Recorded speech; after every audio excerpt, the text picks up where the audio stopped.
Vous l'avez compris, dans cette émission, on va vous parler des traditions, de la gastronomie, du patrimoine de Sallanches. Justement, une guide du patrimoine est avec nous, c'est Claire Tranchet. Bonsoir Claire.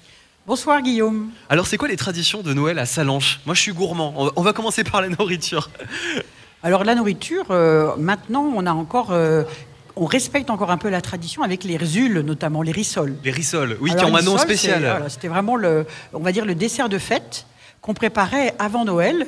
En fait, il faut s'imaginer que Noël, il y avait tout le temps de l'Avent, donc c'était 4 semaines avant la fête de Noël.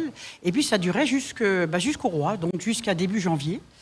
Alors on faisait des rissoles, bien sûr, qui était vraiment le cadeau, enfin on va dire le gâteau traditionnel de fête de Noël. Et puis il y avait aussi le farcement. Juste les rissoles. Pour ceux qui connaissent pas, peut-être qui nous écoutent à Annecy, à Annemasse, ça ressemble à quoi? Il y a quoi dedans? Ah, c'est vrai que les rissoles, c'est vraiment spécifique de notre vallée d'Arve. Donc c'est en fait un petit chausson feuilleté dans lequel toutes les paysannes à l'époque, ou les mamans, mettaient une espèce de petit compoté de fruits secs qu'elles avaient conservés. On mettait un petit peu de gnôle dedans, enfin voilà, des raisins secs, il y avait plein de choses. Et du coup, après, on les faisait frire, d'où le nom de rissole aussi, où on les passait au four, et ça faisait des gâteaux qu'on pouvait conserver et qui sont vraiment très bons. Rissole ou l'autre nom? Les rzules. Les rzules. Mais ça, c'est très local encore. Ah, complètement. Là, on est vraiment sur Sallanches-Cordon. Donc, il y a d'autres traditions, comme par exemple le farcement? Alors, le farcement aussi, c'était pratique, parce qu'en fait, c'était un gâteau de pommes de terre qu'on mettait tranquillement au bain-marie sur le feu. Et on allait à la messe de minuit, puisqu'en fait, le paysan savoyard va célébrer Noël essentiellement, bien sûr, à l'église, à l'église du village, qui va symboliser toute la paix et l'amour de Noël. Et qu'est-ce qu'on va pouvoir retrouver d'autre ici, au pays du Mont-Blanc, à Sallanches? Il y a un légume aussi qu'on trouve encore, qui est très, on va dire, cuisiné dans les restaurants, qui est le cardon. C'est quoi ça? Alors le cardon, ça fait un petit peu, comment vais-je dire, c'est un légume vert avec des grandes feuilles qui ne craint pas le froid, qui est le dernier légume en fait qui résiste au froid. Donc ça pousse encore là? Et ça pousse encore, bien sûr. On fait de très très bons gratins de cardon, ou alors ils faisaient des cardons à la moelle ou à la crème, et on mangeait ça avec un civet de caillon. Alors le civet de caillon, c'était un civet de cochon, parce qu'en fait avec le froid, on tuait le cochon. Et ça nous permettait d'avoir un peu de viande pour cette grande fête de Noël. Est-ce qu'il y a d'autres traditions? Est-ce qu'on peut retenir d'autres choses ici? Alors sur le côté, on va dire, festif de Noël, c'était avant tout une fête familiale. Ouais.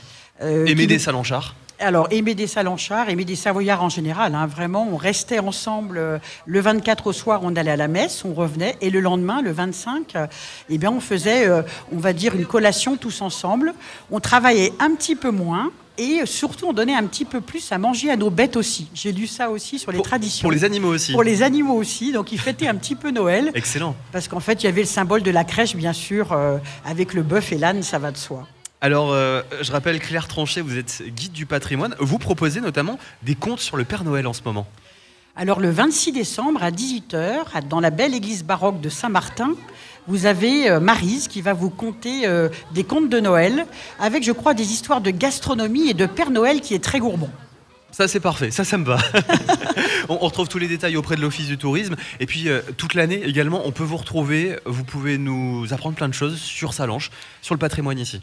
Exactement, Guillaume, puisqu'en fait, Sallanches est une ville qui regorge de patrimoine. Et donc, toute l'année, on les fait vivre par des visites guidées, soit sur l'architecture, soit sur un certain nombre d'événements à Sallanches, comme la foire froide, par exemple, auquel on peut participer. La traditionnelle, aussi. Ouais. La traditionnelle.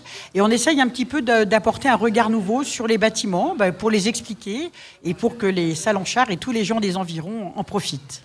On retrouve toutes les infos auprès de l'Office du tourisme. Pour Exactement. vous contacter, c'est sur rendez-vous.